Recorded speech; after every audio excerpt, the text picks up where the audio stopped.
This is our cold water pressure in the kitchen. This is where I fill up water for storage.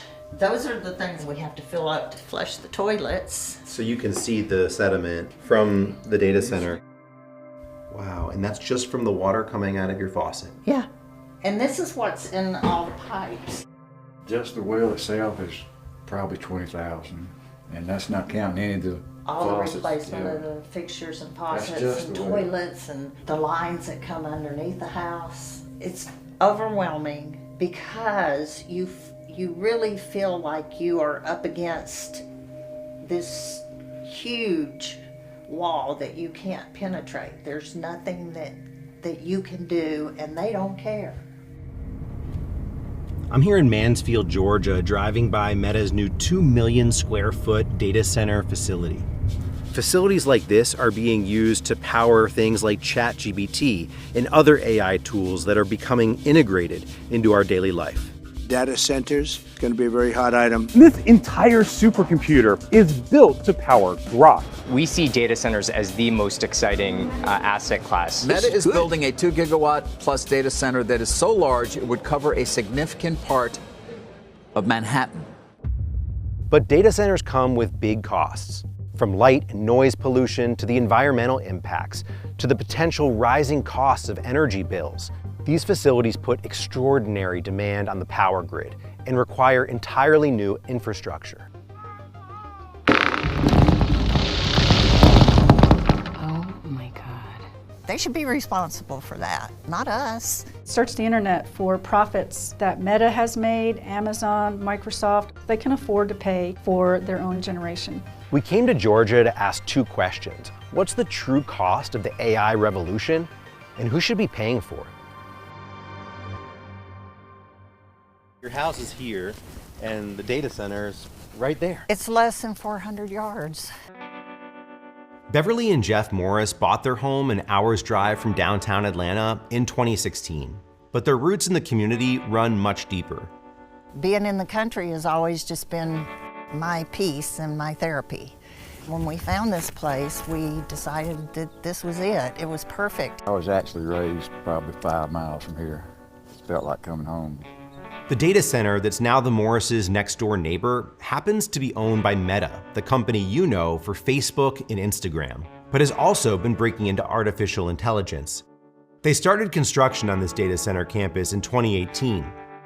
Definitely changed everything. They destroyed the environment, taking down all the trees across the road. Beautiful pines, beautiful forest. The light pollution is... We don't have to have a night light in the house. You can walk around the house at night and see everything. It's that bright. This is a video of the dust from Facebook where the construction was. This is what it looks like right now out my front door. The wind blowing in all of this stuff from across the construction, across the road. This is all from Meta. Yeah, I was standing on my front porch.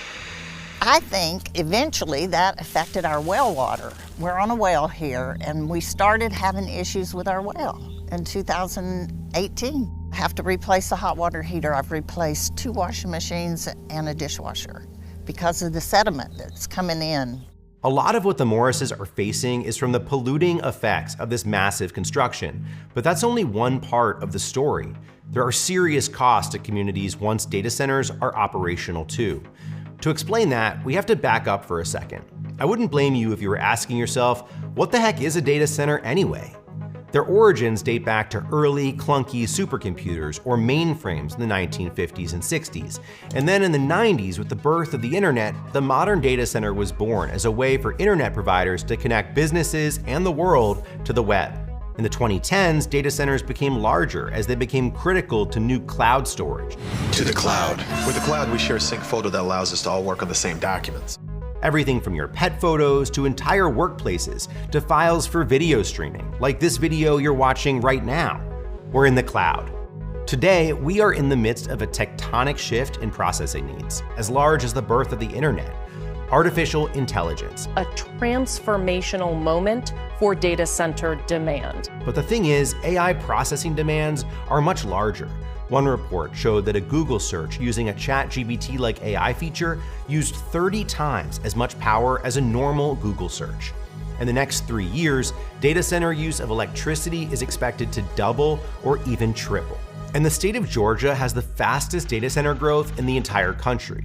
The two biggest reasons data centers come to Georgia are that electricity rates for industrials, which is the class that they're in, are 42% below the national average. And the second biggest one are data center tax breaks. They received over $180 million in tax breaks last year. The week we were in Georgia, a showdown was happening at the state capitol over two bills tied to data centers.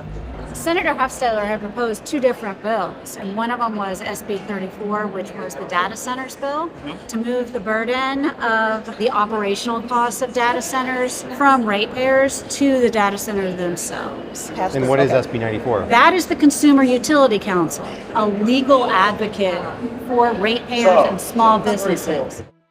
Bills like these are the result of mounting residential anger and the work of dedicated advocates across the state, like Diana Dietz, who lives 50 miles away from the Capitol in Fayette County.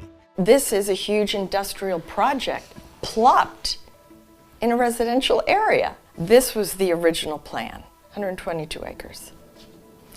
And then the Development Authority got involved. In 2022, officials in Fayette County voted to annex and rezone an additional 412 acres for a data center campus. Fayetteville's City Council voted 5-0 in favor of the development, despite passionate opposition from some local residents. The site was then purchased by QTS, which is owned by Blackstone, for $153.8 million. These speculators, investors, are secretly buying up land right next to homeowners. And it was all done so that when we all went to the 4 public hearings between the county and the city, it was a done deal. This is the one that's currently under construction, and this is where Gene and Joe are. Gene and Joe Marshall live on the edge of Fayetteville in Fayette County on an 8-acre property.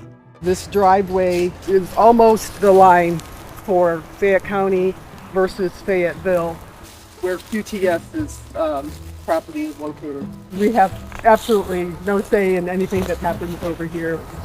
Despite their vocal opposition to the project, living next to construction on all sides of their home has become their daily reality for the last 2 years. They do nightly pours over here, and in the back part at the other building, the lights are shining and there is noise. 2, 3 o'clock in the morning, 4 o'clock in the morning. So they don't stop. Oh yeah, sure. We went to visit Nikki Vanderslice, who heads up the Fayette County Economic Development Authority, a non-governmental agency that played a central role in the marketing of the land for data center development. For residents who live alongside these data centers, life has become very difficult. What do you say to them? Well, I say to them that there's a couple of things. One, we were very transparent. The Development Authority was very open about attracting a data center, and there wasn't any resistance until it came to their property specifically. Vanderslice says data centers are good for the community, even if some don't see the benefits yet.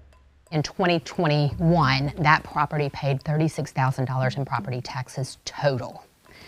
In 2024, on raw land, it paid $1.13 million in property taxes. That contributed $760,000 to our local Board of Education. I'm apologetic that they're being impacted, but I also see the benefits of what the companies are doing and how they're improving our economy. And so there's the balance that when you have, 200 out of 120,000 people, that you have to balance what's the highest and best use for the whole of the community. It's just the height of selfishness to imagine that one county's benefit to the huge detriment of 158 other counties in Georgia that now have to pay higher electric bills is okay. It's not okay. It drives inequity. It's very immoral too. That's Patty Durand, and as you can tell, she does not agree with Nikki Vanderslice. Patty is a longtime consumer advocate and expert on energy policy who's been raising the alarm about rising costs of electricity related to data centers. Are data centers going to drive up energy costs for residents across the state? On May 1st, Georgia Power residential ratepayers experienced a 24% rate increase. Just since 2023, Georgia Power has raised rates 6 times. And related to those rate hikes, remember those 2 bills we mentioned earlier? We were with Patty as she was watching a live feed of the Senate floor. Today is crossover day, which means any bill that does not get through one side of the House or the Senate to the other side is dead for the year. And right now, Senate Bill 34 is not on that list. By later that evening, both bills had failed to get a vote. As disappointed and angry as Patty was, she wasn't too surprised. Georgia legislators are getting soaked with money from Georgia Power. Is that a conflict of interest? Absolutely. It is clearly corrupting. This is the highest paid utility CEOs in the country. Why is the poorest region of the country paying the most to our CEOs? $23 million, It's ridiculous how much money they make. Our time in Georgia is crucial to understanding what's happening all across the country because the growth of data centers is not slowing down anytime soon. And tech billionaires have already been complaining about the amount of red tape involved in powering this growth. Getting energy permitted is like a very heavily regulated government function. And if you're talking about building large new power plants or large build outs, that is just a heavily regulated thing. The regulatory body in question is the Federal Energy Regulatory Commission, also known as FERC, an independent and historically nonpartisan agency that regulates interstate transmission of electricity, natural gas, and oil. But just last month, President Trump signed an executive order placing FERC under White House control. And he's been boasting about his ability to fast-track new projects. We're going to get very rapid approvals in the United States. Like with the AI plans, under emergency declaration, I can get the approvals done myself without having to go through years of waiting. With this alliance between the federal government, Silicon Valley, and utility monopolies, who's looking out for regular Americans like the Morrises? During the peak season, our electric bill was maybe $250. Yeah. And now it's probably $400. Your electricity bill has doubled. Wow. It's been a struggle. Every month it's a struggle. Jeff would like to retire, but he keeps working because we have to pay our bills. Do you think that people should have to pay more because of data centers? No, absolutely not. They should pay for that difference. It's hard enough for a regular person to pay their electric bill as it is. I don't think that's right at all. We reached out to the big tech companies, including Meta and QTS, asking for an interview and a tour of their facilities, but both declined to participate in the story. Duran says despite the bill's failure, the fight will go on. A number of other states have similar bills up for debate right now. The reason I think other states should pass it, whether we do or not, is that data centers could possibly come to their state next. There needs to be legislation to protect them because by all accounts, data center growth is going to be very fast. Before you go, please support our work by liking this video and subscribing to our channel. We're always looking to tell more stories like this one, unpacking economic systems that impact all of our daily lives. What other issues do you want to see us cover? Sound off in the comments, and again, don't forget to like and subscribe.